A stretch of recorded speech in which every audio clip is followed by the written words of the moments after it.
थे तो आप अपने परिश्रम पर, अपने काम करने के तरीके पर सबसे ज्यादा विश्वास करते थे। आप जिस भी क्षेत्र में रहे हो, वहां की छोटी छोटी बारीकी से परिचित होते हुए आप सोचते थे कि मैं इस दिक्कत को इस तरह दूर करूंगा। आपकी यह सोच आपकी सफलता की सीढ़ी भी बनी। आज परिस्थितियों ने आपको अपनी क्षमताओं की नई तरह से परीक्षा देने का अवसर दिया है। अपने जिले की छोटी सी छोटी दिक्कत को दूर करने के लिए पूरी संवेदनशीलता के साथ लोगों की समस्याओं का समाधान करने के लिए आपकी यही भावना काम आ रही है। हां, कोरोना के इस काल ने आपके काम को पहले से कहीं अधिक चैलेंजिंग और डिमांडिंग बना दिया है। महामारी जैसी आपदा के सामने सबसे ज्यादा अहमियत हमारी संवेदनशीलता और हमारे हौसले की ही होती है। इसी भावना से आपको जन जन तक पहुंचकर जैसे काम कर रहे हैं, उसको और अधिक ताकत से और अधिक बड़े पैमाने पर करते ही रहना है। साथियों, नए नए चैलेंजेस के बीच हमें नए नए तौर तरीकों और समाधानों की जरूरत होती है और इसलिए ये जरूरी हो जाता है कि हम अपने स्थानीय अनुभवों को साझा करें और एक देश के रूप में मिलकर के हम सब काम करें। अभी 2 दिन पहले ही मेरी अन्य कुछ राज्यों के अधिकारियों से भी मुझे बात करने का मौका मिला था। उस बैठक में अनेक सुझाव, अनेक समाधान अलग अलग जिलों के साथियों की तरफ से आए हैं। आज भी यहां कुछ जिलों के अफसरों ने अपने जिलों की स्थिति और अपनी रणनीति को हम सबके बीच साझा किया है। जब फील्ड पर मौजूद लोगों से बातचीत होती है तो ऐसी अभूतपूर्व परिस्थितियों से निपटने में बहुत अधिक मदद मिलती है। बीते कुछ समय में ऐसे अनेक सुझाव मिले हैं। अनेक जिलों में परिस्थिति के अनुसार कई इनोवेटिव तरीकों की भी जानकारी आप लोगों से मिली है। गांवों में कोरोना टेस्ट की सुविधा अधिक से अधिक लोगों तक पहुंचाने के लिए मोबाइल वैन का तरीका कई लोगों ने अपनाया है। स्कूलों, पंचायत भवनों को कोविड केयर सेंटर्स में परिवर्तित करने का कुछ लोगों ने इनिशिएटिव लिया है। आप लोग खुद गांव-गांव जाते हैं, वहां की व्यवस्थाओं की निगरानी करते हैं, आप ग्रामीणों से बात करते हैं, तो इससे जो वहां का सामान्य नागरिक है या वहां के गांव के जो एक प्रकार से लीडर लोग हैं, 5 होते हैं, 10 होते हैं, 15 होते हैं, अलग अलग क्षेत्र के होते हैं, उनको जब शंकाओं का समाधान होता है और डायरेक्टली आपके साथ जुड़ते हैं तो उनका आत्मविश्वास अनेक गुना बढ़ जाता है। सारी आशंकाएं एक प्रकार से आत्मविश्वास में बदल जाती है।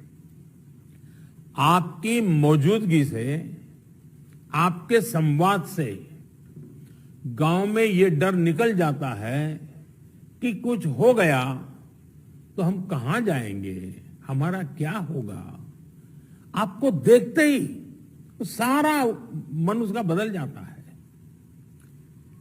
इससे लोगों में साहस के साथ ही अपने गांव को बचाने की जागरूकता भी बढ़ती है।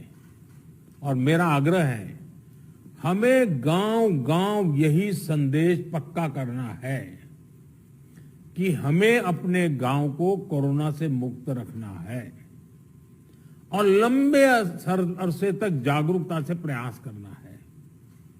साथियों, बीते कुछ समय में ये बात सही है कि देश में एक्टिव केस कम होने शुरू हुए हैं। आप भी अपने जिले में अनुभव करते होंगे कि 20 दिन पहले जो एकदम से आपके ऊपर प्रेशर आया था, अब आपको भी काफी महसूस होता होगा बदलाव। लेकिन आपने इन 1.5 सालों में ये अनुभव किया हुआ है कि जब तक ये संक्रमण माइनर स्केल पर भी मौजूद है, तब तक चुनौती बनी रहती है। कई बार जब केस कम होने लगते हैं तो लोगों को भी लगता है कि अब चिंता की बात नहीं, वो तो चला गया। लेकिन अनुभव दूसरा है। टेस्टिंग और डिस्टेंसिंग जैसे मेजर्स को लेकर लोगों में गंभीरता कम न हो, इसके लिए सरकारी तंत्र, सामाजिक संगठन, जनप्रतिनिधि, इन सबके बीच में एक सामूहिक जिम्मेवारी का भाव हमें पक्का करना होगा और प्रशासन की जिम्मेवारी और बढ़ जाती है। कोविड एप्रोप्रिएट बिहेवियर जैसे मास्क पहनना, हाथ धुलना, जब इनमें कोई कमी नहीं आती, आपके जिलों में, आपके जिलों के बाजारों में, गांवों में कम से कम होने के बाद भी लोग सभी दिशा निर्देशों का पालन करते हैं, तो ये कोरोना से लड़ाई में बहुत मदद करता है। स्थितियों पर लगातार नजर रखने से जिले के सारे प्रमुख विभागों, जैसे पुलिस का विभाग हो, साफ सफाई की बात हो, इन सारी व्यवस्थाओं का, इनके बीच में बेहतर तालमेल और प्रभावी परिणाम स्वाभाविक रूप से निकलने लगते हैं। मुझे आपके कई जिलों से इस रणनीति पर काम करने के रिजल्ट्स की जानकारी मिलती रही है। इन जगहों पर आपने वाकई बड़ी संख्या में लोगों का जीवन बचाया है। साथियों, फील्ड में किए गए आपके कार्यों से, आपके अनुभवों और फीडबैक से ही प्रैक्टिकल और इफेक्टिव पॉलिसीज बनाने में मदद मिलती है। टीकाकरण की रणनीति में भी हर स्तर पर राज्यों और अनेक स्टेक होल्डर से मिलने वाले सुझावों को शामिल करके आगे बढ़ाया जा रहा है। इसी क्रम में स्वास्थ्य मंत्रालय की तरफ से 15 दिन के टीकों की उपलब्धता की जानकारी राज्यों को दी जा रही है।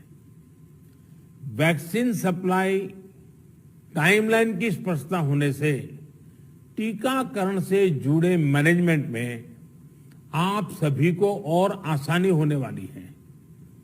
मुझे विश्वास है कि हर जिले और वैक्सीनेशन सेंटर के स्तर पर सप्लाई और सुदृढ़ होगी।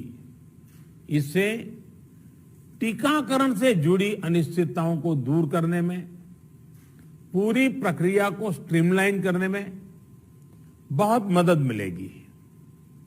वैक्सीनेशन का जो प्लान है, जो कैलेंडर है, उनको हम नियमित रूप से अलग अलग मीडिया प्लेटफॉर्म पर अधिक से अधिक साझा करेंगे तो लोगों को कम से कम परेशानी होगी। साथियों, पिछली महामारी हो या फिर ये समय, हर महामारी ने हमें एक बात सिखाई है।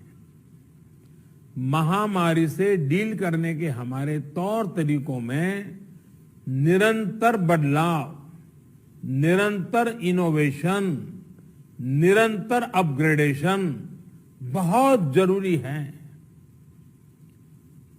ये वायरस म्यूटेशन में स्वरूप बदलने में माहिर है, एक प्रकार से बहुरूपिया भी है और ये वायरस धूर्त भी है। तो हमारे तरीके और स्ट्रेटेजीज भी डायनेमिक होने चाहिए। साइंटिफिक लेवल पर हमारे वैज्ञानिक वायरस के बदलते स्वरूपों से निपटने के लिए दिन रात काम कर ही रहे हैं। वैक्सीन बनाने से लेकर एसओपीज और नई ड्रग्स बनाने तक लगातार काम हो रहा है। जब हमारी एडमिनिस्ट्रेटिव अप्रोच भी इतनी ही इनोवेटिव और डायनेमिक रहती है तो हमें असाधारण परिणाम मिलते हैं। आपके जिले की चुनौतियां यूनिक होगी, इसलिए आपके समाधान भी उतने ही यूनिक होने चाहिए। एक विषय वैक्सीन वेस्टेज का भी है। एक भी वैक्सीन की वेस्टेज का मतलब है किसी एक जीवन को जरूरी सुरक्षा कवच नहीं दे पाना। इसलिए वैक्सीन वेस्टेज रोकना बहुत जरूरी है। मेरा ये भी कहना है कि जब आप अपने जिले के आंकड़ों की समीक्षा करते हैं तो उसमें अर्बन और रूरल इसको भी अलग अलग से आप गौर करें ताकि आपका फोकस रहे। इवन टियर 2, टियर 3 सिटी को भी अलग से उसका एनालिसिस करें ताकि आप फोकस वे में अपना स्ट्रेटेजी वर्कआउट कर सकते हैं। कहां कितनी ताकत लगानी है, किस प्रकार की ताकत लगानी है, ये बड़ी आसानी से आप कर पाएंगे। और इससे जब ये प्रकार से देखेंगे तो ग्रामीण इलाकों में कोरोना से निपटने में मदद मिलेगी। और मैं भी लंबे अरसे तक आप ही की तरह कुछ न कुछ काम करते करते यहां पहुंचा हूं। मेरा अनुभव है कि गांव के लोगों को अगर सही बात समय पर पहुंचा दी जाए तो वो बहुत रिलीजियसली उसको फॉलो करते हैं, बहुत रिलीजियसली। और जो शहरों में कभी कभी हमको किसी चीज को लागू करने में मेहनत पड़ती है, गांव में उतनी मेहनत नहीं पड़ती। हाँ, क्लैरिटी चाहिए, गांव के अंदर एक टीम बनानी चाहिए। आप देखिए वो परिणाम खुद दे देते हैं आपको। साथियों, सेकंड वेव के बीच वायरस म्यूटेशन की वजह से अब युवाओं और बच्चों के लिए भी ज्यादा चिंता जताई जा रही है। अभी तक हमारी जो रणनीति रही है, आपने जिस तरह फील्ड में काम किया है उसने इस चिंता को उतना गंभीर होने से रोकने में मदद तो की है, लेकिन हमें आगे के लिए और अधिक तैयार रहना ही होगा। और सबसे पहला काम आप कर सकते हैं कि अपने जिले में युवाओं, बच्चों में संक्रमण और उसकी गंभीरता के आंकड़े व्यवस्थित करें। अलग से उस पर रेगुलर आप एनालिसिस कीजिए। आप स्वयं भी, मेरा सभी आप प्रमुख अधिकारियों से आग्रह है कि आप स्वयं भी उसका आकलन करें। इससे आगे के लिए तैयारी करने में मदद मिलेगी। साथियों, मैंने पिछली बार की बैठक में भी, और मैंने ये भी कह रहा कि जीवन बचाने के साथ साथ हमारी प्राथमिकता जीवन को आसान बनाए रखने की भी है। गरीबों के लिए मुफ्त राशन की सुविधा हो, दूसरी आवश्यक सप्लाई हो, काला बाजारी पर रोक हो, ये सब इस लड़ाई को जीतने के लिए भी जरूरी है और आगे बढ़ने के लिए भी आवश्यक है। आपके पास पिछले अनुभवों की ताकत भी है और पिछले प्रयासों की सफलता का मोटिवेशन भी है। मुझे पूरा भरोसा है कि आप सभी अपने अपने जिलों को संक्रमण मुक्त करने में सफलता पाएंगे। देश के नागरिक का जीवन बचाने में, देश को विजयी बनाने में हम सभी सफल होंगे। और मेरा आज कुछ साथियों को सुनने का मौका मिला है, लेकिन आपके पास, हर एक के पास कुछ न कुछ सफलता की गाथाएं हैं। बड़े अच्छे इनोवेटिव प्रयोग आप सबने कहीं न कहीं किए हैं। अगर वो आप मुझे पहुंचा देंगे तो जरूर इसको देश भर में पहुंचाने में मुझे सुविधा होगी, क्योंकि इंटेलेक्चुअली डिबेट करके कितनी भी चीज क्यों न निकाले, लेकिन उससे ज्यादा ताकत जो फील्ड में काम करता है, उसने जो अनुभव किया है और उसने जो रास्ते खोजे हैं, वो बहुत ताकतवर होते हैं। और इसलिए आप सबकी भूमिका बहुत बड़ी है, और इसलिए मेरा आपसे आग्रह है कि आप इसको निकालिए। दूसरा, पिछले 100 साल में किसी के जीवन में इतने बड़े संकट से जूझने की जिम्मेवारी नहीं आई है। आप डिस्ट्रिक्ट में बैठे हैं, आपके जिम्मे सबसे बड़ा बोझ आया है। आपने बहुत चीजें ऑब्जर्व की होगी, मानव मन को ऑब्जर्व किया होगा, व्यवस्थाओं की मर्यादाओं को देखा होगा, कम से कम संसाधनों का ऑप्टिमम यूटिलाइजेशन करके आपने एक नए रिकॉर्ड प्रस्थापित किए होंगे। जब भी मौका मिले इसको जरा जरूर अपनी डायरी में लिख करके रखिए। आने वाली पीढ़ियों को आपके अनुभव काम आएंगे, क्योंकि पिछली शताब्दी में 100 साल पहले जो बड़ी महामारी हुई, वो उसके उतने रिकॉर्ड उपलब्ध नहीं है कि वो लड़ाई, उसका रूप कैसा था, संकट कितना गहरा था, कहाँ क्या हुआ, बाहर निकलने के रास्ते क्या खोजे गए। लेकिन आज हमारे डिस्ट्रिक्ट के अफसर अगर ये डिस्ट्रिक्ट गैजेट की तरह इसको बनाएंगे, तो भविष्य की पीढ़ियों को भी हमारी ये मेहनत, हमारे अनुभव, ये आने वाली पीढ़ियों के लिए भी काम आएगा। और मैं आपको भी इस सफलता के लिए, इस मेहनत के लिए, और आपको और आपकी पूरी टीम को, जिस प्रकार से आप लोगों ने इसका नेतृत्व किया है, आपको बधाई देता हूं, आपकी सराहना करता हूं। और मैं आशा करता हूं कि आप और अधिक सफलता प्राप्त करेंगे, तेजी से सफलता प्राप्त करेंगे, और जन सामान्य के अंदर विश्वास पैदा करेंगे। सामान्य मानवीय का विश्वास विजय की सबसे बड़ी जड़ी बूटी है, सबसे बड़ी जड़ी बूटी है। इससे बड़ी जड़ी बूटी नहीं हो सकती है, और ये काम आप आसानी से कर सकते हैं।